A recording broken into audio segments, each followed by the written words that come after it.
could change what you wanted. I wish that I could change what you wanted. I wish that I could change what you wanted. I wish that I could change what you wanted. I wish that I could change what you wanted. I wish that I could change what you wanted. I wish that I could change what you wanted. Why we always looking for more? Why we always looking for more?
Been trying to change what I've been trying to say. Words don't come straight from my head to my mouth.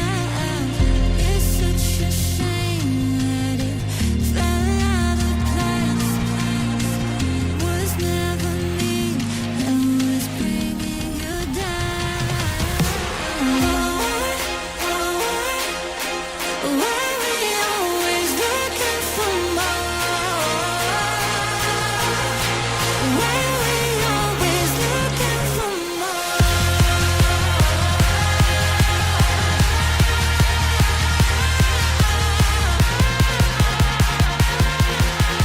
Why we always looking for more? Always looking for more.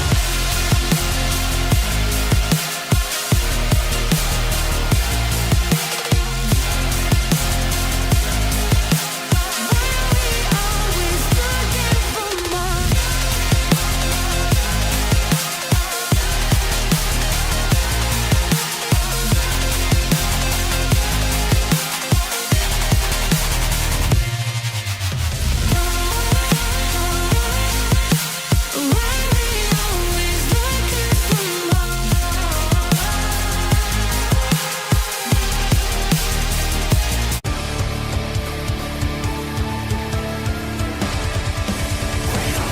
We don't care if you call our name. We don't care, we're just the same. We ignore the ways and we ignore the fight. We need a miracle.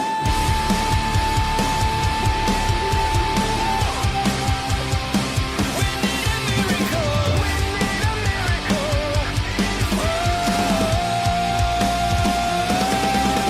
We don't care when you call our name. We don't care, we are just the same. We ignore the ways and we ignore the fight. We need a miracle.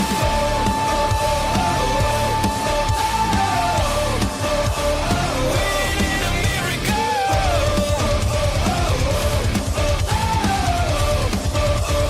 We need a miracle.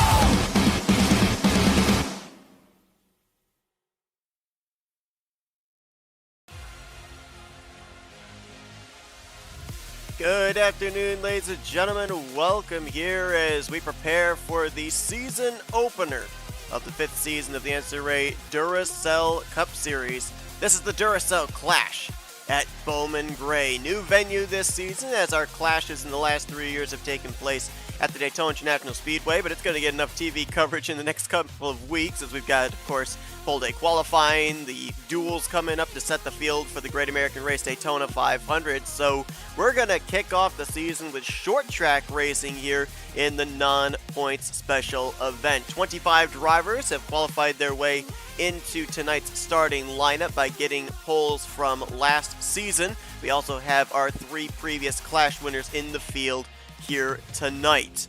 On the pole position for this evening's festivities is going to be Cole Deaver. He will be piloting one of 2 S3 Motorsports cars in the field here tonight. You're going to see multiple drivers from multiple teams. Now, I'll explain why, for those of you that are unfamiliar with how the Duracell Cup Series is working this season, in just a few moments. Zach Rogers out of Pigeon Racing is going to be lining up on the outside of row number 1. Cole Deaver qualified into this race with a pole at the Indianapolis Road Course. Zach Rogers with a pole at New Hampshire. Making up row number 2, James Qualls in the 17 for Joanne Atwood Motorsports. He had a pole at the dirt track of Fuel Motorsports Park last season. And Dylan Young, who had probably his best year in the Duracell Cup Series by far last season. Young Motorsports as a whole was dominant last year. Dylan Young will roll off from 4th. He had a pole at Hillside. Highest starting Toyota is going to be Ryan Butcher in the very familiar Gatorade colors. His number 78 out of Auto Junction Racing. Had a pole at Manassas last year. And Carter Friesen, former Daytona 500 winner, in another number 6 out of Pigeon Racing, will make up the completion of row number 3. He had a pole at both Bristol Dirt and the asphalt-covered Bristol. So he completed the Bristol sweep in terms of pole positions back in Season 4. The defending champion, Carson Gum, is going to roll off from the 7th position. He had a pole back at Talladega, and he'll be alongside of new teammate Ryan Acosta, another former champion back from Season 2. He'll be driving the number 32 Lowe's Chevrolet for Backmarker Motorsports, and he had a pole last year at the 2-mile speedway/super speedway of Auto Club. Highest starting of our former Clash winners will be William Brock. He'll be on the inside of row number 5. He had a pole at Dover and was the Season 3 Clash winner at Daytona. Alongside of him, the defending Clash winner is Benny Watson. He's going to be a Backmarker Motorsports driver this season in the number 32, along with Ryan Acosta and Chris Dollarton. He had a pole back at Boston, and as mentioned, the defending winner of the Clash 1 year ago. Next row is going to find the aforementioned Chris Dollarton, the inaugural champion of the Duracell Cup Series, the 3rd driver in the number 32 for Pigeon Racing. He had a pole position, correction on Benny Watson, rather, actually he had the pole at Lime Rock. Chris Dollarton had the pole at Boston, got those two mixed up there on my lineup. Levi McIntyre, now with Shadow Cult Motorsports, an own team of his in the number 99, will be rolling off on the outside of row number 6. He had a pole position at Pocono last year. Another former champion in Jordan Lopez, the champion from Season 3. He's going to roll off on the inside of row number 7. He had a pole last season at Daytona, and his teammate, Trey Wright, former Daytona 500 winner from last season. He's going to roll off on the outside of row number 7. He had a pole at Arizona. Jacob Thibodeau, 2-time winner last season. Matter of fact, 4 career wins in only 2 seasons for the young driver. He's going to be piloting the Steak and Shake Chevrolet from the inside of row number 8. He had a pole at Atlanta last season, and he'll be alongside of Adam Garcia, who had his best season by far last year. 3-time winner. It was his first 3 career wins, as he was winless up to that point. Driver out of Young Motorsports is going to be rolling off on the outside of row 8. Had a pole at Las Vegas last year that qualifies him into the field. Cole Baker in the newly formed TCW Racing. It was DCW last season. This season, new letter change there in the team name, but coming in with the same attitude. The former Daytona 500 winner going to be rolling off from 17th place. He was a 3-time pole sitter last year with poles at ISM, Kentucky, and the road course of Watkins Glen. He'll be alongside of Jessica Shelton, the second of the 2 S3 Motorsports cars in the field. Jessica Shelton looking for her first points victory since all the way back in, I believe it was Season 2. She was a 2-time pole sitter last year at the dirt track of Springfield and the road course of the Charlotte Roval. Charles Belding out of Backmarker Motorsports or Pigeon Racing. It's going to be difficult to keep those two straight. They're kind of one and the same. Backmarker Motorsports became Pigeon Racing. Belding, a former winner from the past 2 seasons, will be rolling off from the 19th position. He was one of 2 drivers that had 4 pole positions on the year. This driver had poles at Pikes Peak, Kansas, Indianapolis, and Rockingham. Alongside of him is going to be Cody Lamas, piloting the number 1, one of the number 1s actually I should say, out of Michael Norman Motorsports. Cody Lamas had a pole position last year at Texas. Making up row number 12, make that correction, row number 11 is going to be Michael Norman. He was the very first Clash winner. We didn't have a Clash back in Season 1, obviously, since there were no pole sitters at that point in time, so he won the Season 2 Clash at Daytona. He also qualifies into the field with a pole position at the Homestead Miami Speedway, and he'll be alongside of Mitchell Collins, a former winner from last season, now moving from Young Motorsports over to Joanna Atwood Motorsports in the number 17. The Mobile One Ford going to roll off from 22nd and had a pole last year at Chicago. Very few Toyotas in the field here. We had Ryan Butcher, Cole Baker, and now the third and final Toyota is going to be Matt Haas out of Haas Racing. Matt Haas with a pole last season in the endurance race at Charlotte. He'll be alongside of the other 4-time pole sitter from last season, that being Austin LaPlante. LaPlante had poles at Pukekohe, Michigan, Martinsville, and Richmond. He'll start deep in the field along with Keith Batson, who will roll off from the 25th and final position. Keith Batson, a former winner from last year, a former playoff driver, and had a pole at Darlington in the Throne of Games 500 to qualify his way into tonight's starting lineup. Without further ado, though, let's go down trackside for pre-race ceremonies and the singing of tonight's national anthem. Oh, say, can you see by the dawn's early light what so proudly we hailed at the twilight's last gleaming, whose broad stripes and bright stars through the perilous fight o'er the ramparts we watched were so gallantly streaming, and the rocket's red glare, the bombs bursting in air, gave proof through the night that our flag was still there. Oh, say does that star-spangled banner yet wave o'er the land of the free and the home of the brave?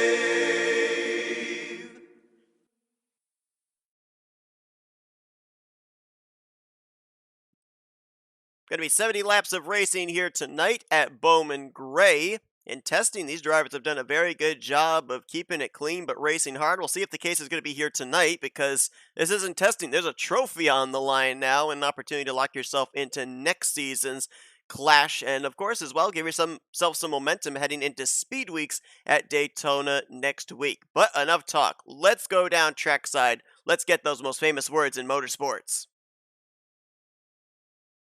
Drivers, start your engines. Pace car is going to lead the field around this very short track of Bowman Gray. And we'll get ready to turn them loose for the first time here this season in the Duracell Cup Series.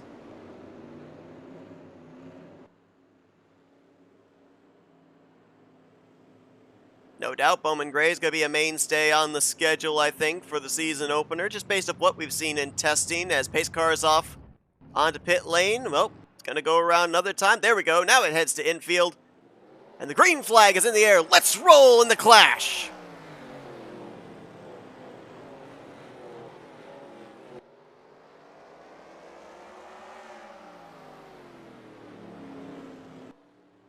Cole Deaver looks to take the early advantage, and he will do so. James Qualls and Zach Rogers going to battle for second place. Ryan Butcher sticks his nose into the mix there as well. Making it a three-man fight for the runner-up position. Cole Deaver going to enjoy the clean track ahead of him. Allows him the ability to choose the braking zone that he wants. Doesn't have to adhere to other drivers around him and have to react. But don't think that the drivers up front, even though they got good qualifying track position here at the start, that their work is going to be easy sailing for most of this race. 70 laps. It's going to take a long time for them to get those circuits turned here. And I guarantee you that with how stacked up they are here, mid-pack, rear of the field, they're going to be turning much slower lap times, and that means that the race leaders are going to be catching them at some point in this race. And so the battle for the lead, the battle for the race win, could very well be taking place in a ton of traffic by the time we get to the checkered flag. Cole Deaver making the playoffs for the first time in his career last season. Trying to ride that momentum in what's going to be his third full-time season with S3 Motorsports. And as we watch back here, the battle around the 6th, 7th position, which includes Chris Dollerton, Jacob Thibodeau, Zach Rogers, all teammates. I'm going to real quickly explain here for those that are unfamiliar with the new format we've got for the Duracell Cup Series, as Dollerton's already picked up some right side damage you can see there. Basically, how this season works, it's not driver versus driver all the way through the field when the green flag drops. It's actually going to be not even team versus team. It's going to be car versus car. And what I mean by that is there's going to be 3 drivers during the course of the season that will pilot respective rides. The 0-3 that you see here, Cole Deaver driving, he, Charles Sanford, Jessica Shelton, they will be alternating every 3 races into who's going to be driving that car at specific venues. And it's a team effort. It's a single car team effort that these drivers will be putting in. A car team will be making it into the playoffs through the victories. And so it's a really unique concept, but it's certainly one that I'm looking forward to seeing how drivers are going to be in terms of not only the races they have chosen to drive, but also just the chemistry there's going to be week after week, because you know, a crew chief, a team, they're going to be used to one driver week after week, their likes, their dislikes. Now they've got to get used to 3 different drivers in the course of 3 weeks and what their likes and dislikes are. With the fact that we only have, I believe it's a total of 27 or 28 drivers that are going to be in the field each week. By the way, there is the ability for drivers to be able to formulate their own teams here still during the course of the season if they so choose. You have to have 3 drivers to be able to fill up a ride, but technically signups will be open during the entirety of the season for new teams to be able to form. But due to the fact that right now I believe we only have 27, 28 full-time teams, instead of the usual 16 spots available in the playoffs, there will only be 10 spots available for drivers to make it into the playoffs during the course of the season. And instead of having 3 drivers eliminated at the end of each round, 2 drivers will be eliminated at the end of each round. So we'll still have a final 4. We'll whittle it down from 10 to 4 by the time we get to the season finale. Mentioned about how traffic was going to come into play. Well, it came into play a lot earlier than I expected.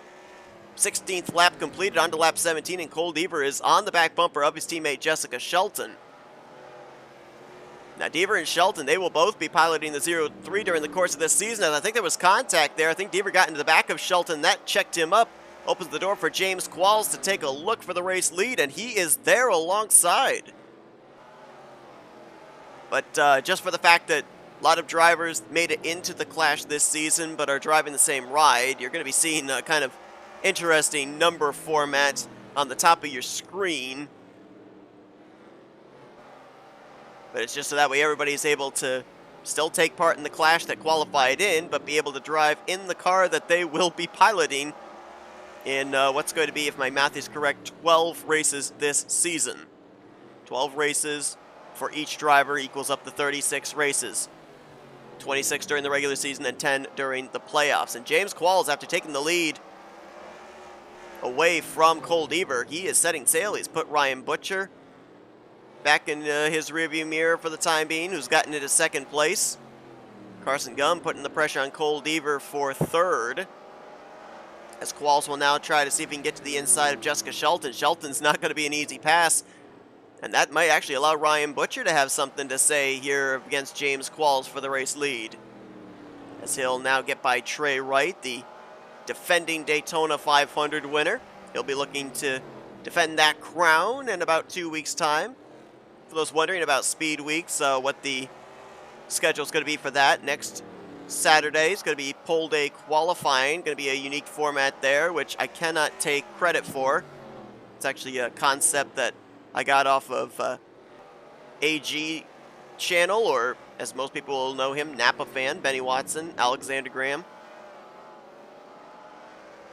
So we just saw the change for the lead. Ryan Butcher to the point, one of only 3 Toyotas in the field, and trying to see if he can get himself a checkered flag. Qualls, though, nice run there out of turn number 2.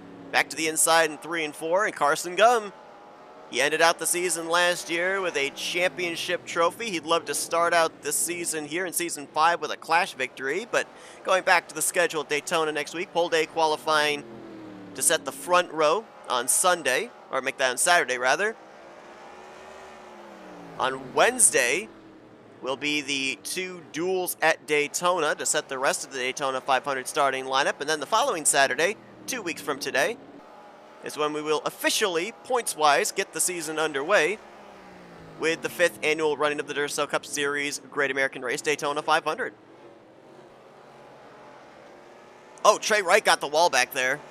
I've noticed a number of drivers have sustained some right side damage, most of it from getting wide off of turn 4 there.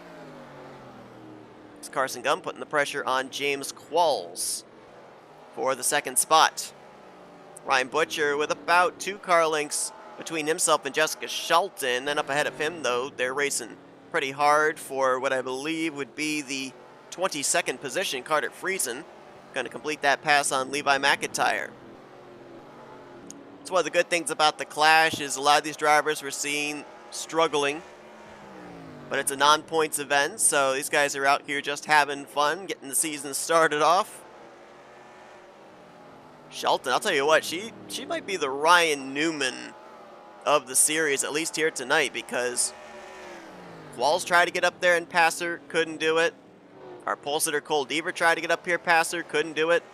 Ryan Butcher is going to be the first one to actually be able to get around Jessica Shelton and put her in his rearview mirror, but it was not easy.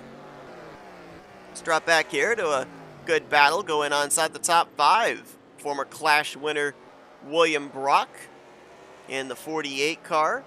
He'll be sharing that ride with Austin LaPlante and, well, I had the other driver in my head, now it's gone. Jacob Thibodeau just completed a pass around Chris Dollerton, so move him up. Ooh, James Qualls, I think, got the wall, and I think he got it a ton. Oh, yeah, there's a lot of damage on the 17. And that's a case of these tires heating up. The more laps you run, the more the tires heat up, the less grip there's going to be when you try and get back to the throttle off the corner. I think Qualls might have gotten loose off of 4, slapped the outside wall, which is a steel guardrail, and that just rips that race car up. Unfortunately, being a short track at Bowman Gray, you don't necessarily have to have a car that wins a beauty contest to be able to win the race, and so he might actually ride it out here for the remainder of this thing. He did lose the 2nd spot to Carson Gum, and he has fallen back into the clutches of William Brock, Jacob Thibodeau and company. But I think Qualls will try and ride this thing out. Got 3 6 cars in the field here tonight, 3 32 cars. Dollerton, Watson, Ryan Acosta in the 32 machines, Thibodeau, Friesen, and Rogers all in the 6 cars. Zach Rogers, for the first time in his Duracell Cup Series career, actually driving a Chevrolet. And in the case of Chris Dollerton, he is now driven... Oh, Carson Gum got the wall there. 2nd place driver. But Dollerton is now driven... I was going to say 3, but actually I think he's driven only 2 manufacturers during the course of his career. Ford in Season 1 and Season 4, and now a Chevrolet.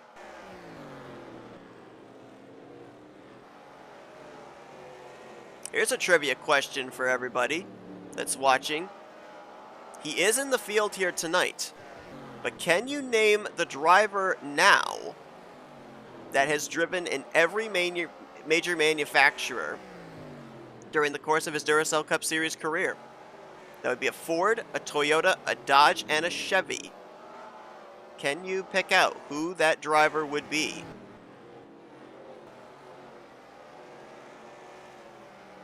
Levi McIntyre trying to get his lap back from race leader Ryan Butcher as these laps continue to tick away. If you guys want a hint on that trivia question, he drove a Ford in his first season. He drove a Dodge back in season 2. Drove a Toyota in season 3, and he is now in a Chevrolet this season. Who is the driver that I am describing? I believe he's the only driver now that will have driven in all 4 manufacturers. No other driver has done that in the Duracell Cup Series up to this point.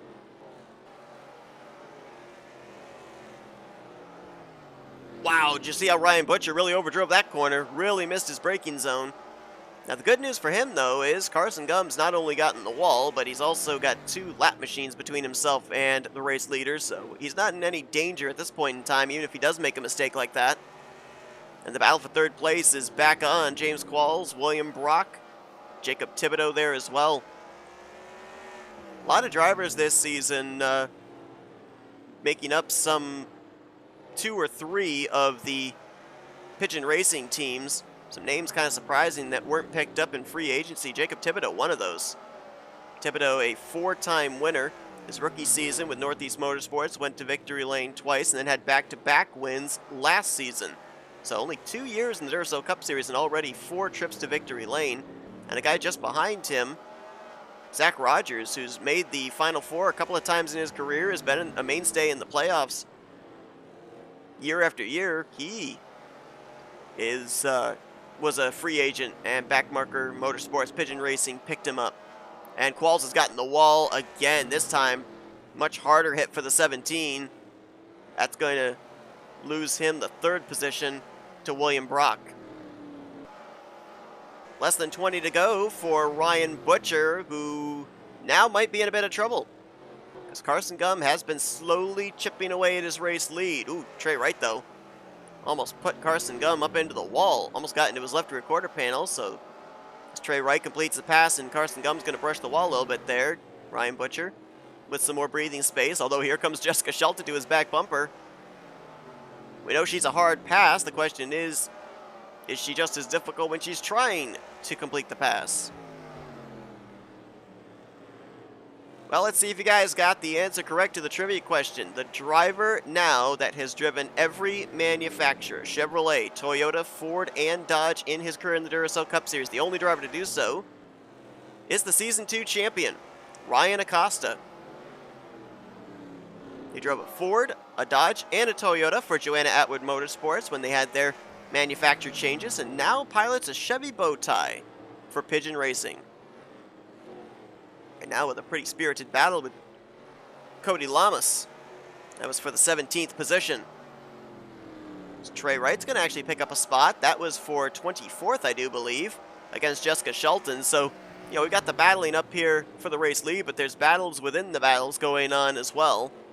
Jacob Thibodeau and James Qualls now for what would be the 4th spot, and give it to Thibodeau, as I think Qualls continuing to struggle with the handling of that race car. Might have gotten the wall again. Maybe a 3rd time. Ooh, Dollarton got the wall there. He's got damage now, and that's going to allow Michael Norman to close in. How about Michael Norman? Norman started all the way back in the 21st position, and he has worked his way up now to, I believe that's 7th position that he just took? No, 8th position he just took from Chris Dollarton. He's actually closing in on our pole sitter Cole Deaver, who's in a good fight with Zach Rogers for 6th.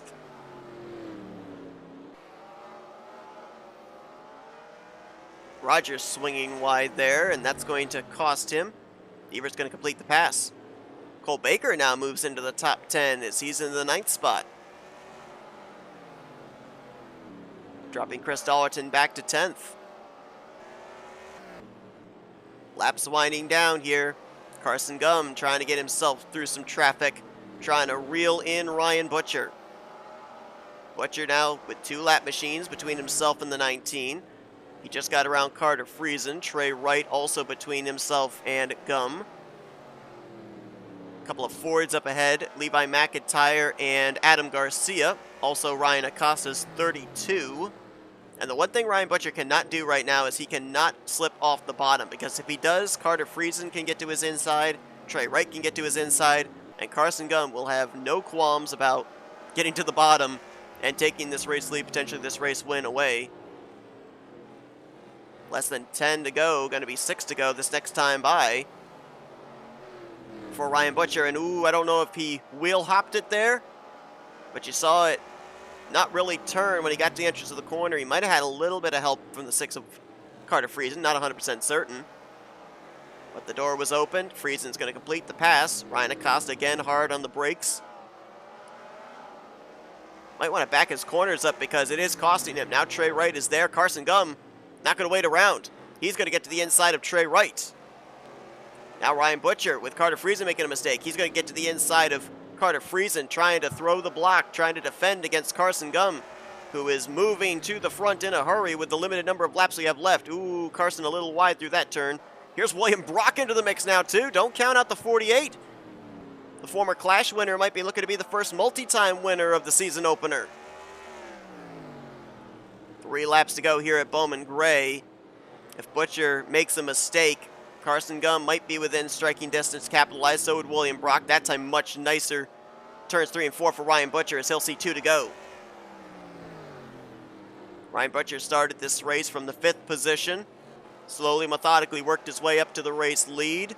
Started cutting his way through traffic and really has not let any of the lead lap cars get to his back bumper as the white flag is out. 1 more lap to go here at Bowman Gray in the Clash. Carson Gum's going to look like complete the pass on his teammate Carter Friesen, but it's going to be too little too late. Too much ground to make up between himself and Ryan Butcher with not enough time. Ryan Butcher is going to win the Season 5 Clash at Bowman Gray, rather. I was about to say Daytona.